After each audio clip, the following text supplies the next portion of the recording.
warahmatullahi wabarakatuh. Perkenalkan, nama saya Devi Cynthia Mauli bersama dengan kedua rekan saya, Fajar Bima Alfian dan juga Dedek Irfansyah. Kami akan menjelaskan mengenai sengketa laut internasional antara Vietnam dan Cina yang masing-masing mengklaim wilayah yurisdiksi Pulau Paracel. Sebelum kita memasuki poin permasalahan, terlebih dahulu kita harus mengetahui ukuran-ukuran dari laut teritorial, zona tambahan, dan juga zona ekonomi eksklusif. Laut teritorial diukur sejauh 12 mil dari garis pangkal, meliputi hak udara dan juga dasar lautnya. Zona tambahan diukur sejauh 24 mil dari garis pangkal, dan zona ekonomi eksklusif diukur sejauh 200 mil dari garis pangkal. Kepulauan Paracel seringkali menjadi objek sengketa. Apabila ditarik sejauh 200 mil dari garis pangkal Hainan, maka bertabrakan dengan zona ekonomi eksklusif Vietnam. Begitu juga apabila ditarik sejauh 200 mil dari Vietnam, maka Pulau Paracel berada di wilayah ZEE Vietnam. Walaupun secara internasional Paracel merupakan milik Cina, tapi Vietnam mengklaim bahwa Pulau Paracel tersebut merupakan kedaulatan negara Vietnam. Hal ini didasari dengan kedaulatan Vietnam atas Kepulauan Paracel berdasar peta dari tahun 1686, dan menurut keterangan pakar laut internasional Vietnam, menyebutkan kepulauan itu milik dinasti Nguyen, pemimpin kawasan yang sekarang jadi Vietnam modern. Peta tersebut saat ini ditampilkan di Museum Kepulauan Paracel untuk mendukung klaim kedaulatan Vietnam atas klaim Cina.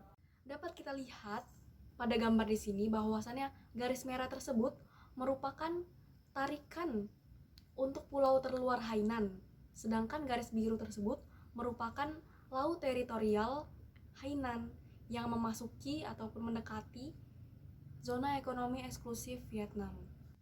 Penjelasan berikutnya akan dijelaskan oleh rekan-rekan saya.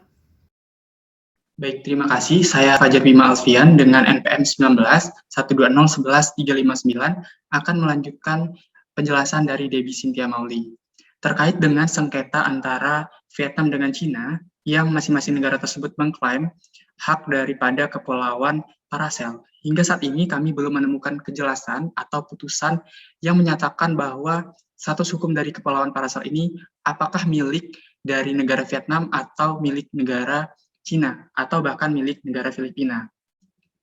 Kemudian selanjutnya, pembahasan yang kedua, kami akan membahas terkait dengan sengketa di Laut Cina Selatan antara negara Filipina dengan negara Cina, di mana dalam sengketa tersebut, kedua negara masing-masing mengklaim status kepemilikan daripada Kepulauan Spratly.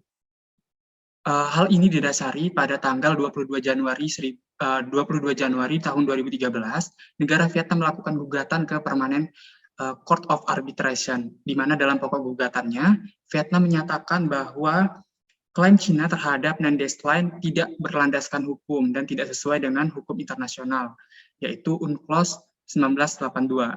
Kemudian yang kedua, Vietnam juga menyatakan bahwa mengacu pada pasal 121 UNCLOS, apakah klaim masing-masing negara yaitu Vietnam dan Cina sudah sesuai dengan peraturan internasional yang mengikat, di mana dalam fitur maritim di Laut Cina Selatan tersebut mendapatkan hak milik sebesar 12 mil, yang sebagaimana seharusnya.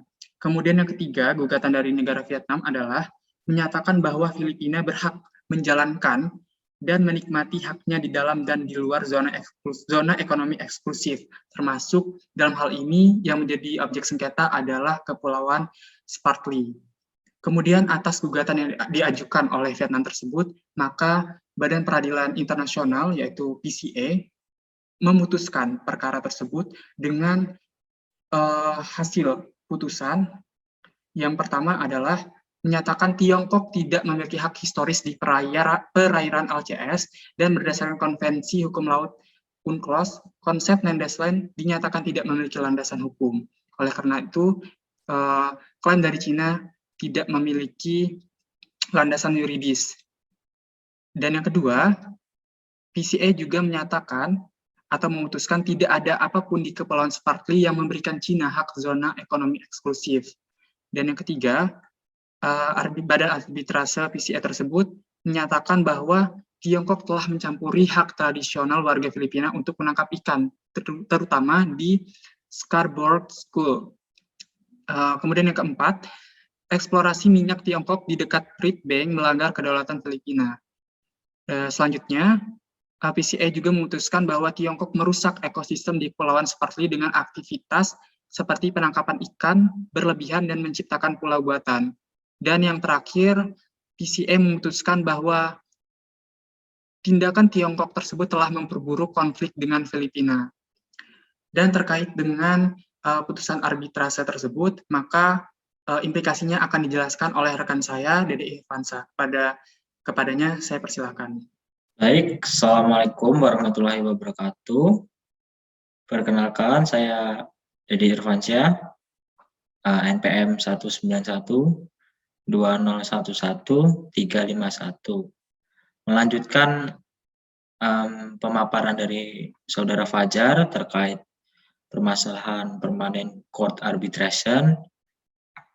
Saya akan memaparkan tentang implikasi hukum putusan PCA ini dalam sengketa Laut Cina Selatan dan kaitannya dengan hukum internasional. Kalau kita perhatikan, salah satu sumber hukum yang erat kaitannya dengan sengketa ini adalah putusan Badan Peradilan. Kalau dalam konteks ini adalah PCA atau Permanent Court Arbitration itu.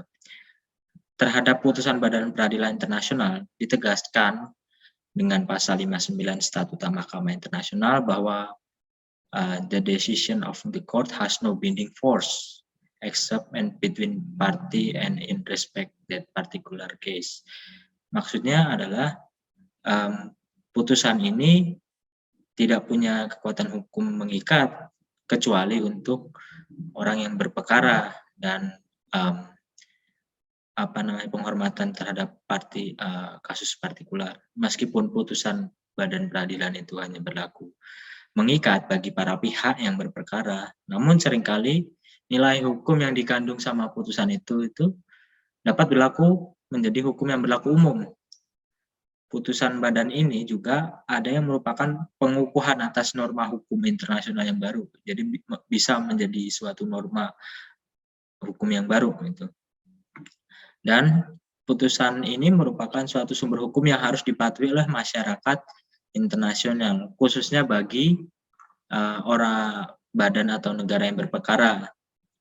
Dalam konteks sengketa Laut Cina Selatan, khususnya bagi Tiongkok yang secara konsisten menolak untuk mengakui putusan Permanent Court itu, hal ini dapat dibantah dengan pasal 9 lampiran 7 Konvensi UNCLOS yang intinya ketidakhadiran salah satu pihak ini tidak menghalangi proses arbitrase asalkan arbitrase yang bersangkutan memiliki jurisdiksi untuk memeriksa sengketa.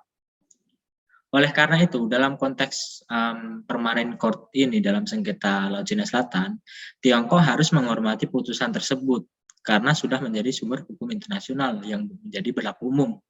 Sebaliknya, kalau misalkan Tiongkok masih tetap konsisten menolak mematuhi putusan PCA ini dan terus melakukan agresivitas terhadap negara-negara lain di kawasan Laut Cina Selatan, maka akan terjadi instabilitas kawasan yang bisa efeknya akan berujung pada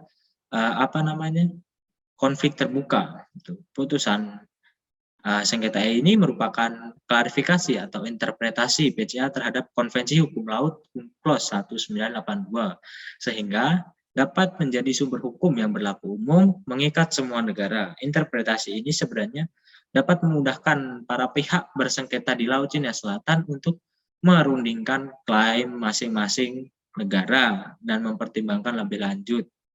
Nah, dan kaitannya dengan Indonesia pun yang juga terseret dalam kasus ini, putusan PCA ini bisa dijadikan sarana untuk memperlemah argumen Tiongkok. Sekian dari kami, terima kasih. Wassalamualaikum warahmatullahi wabarakatuh.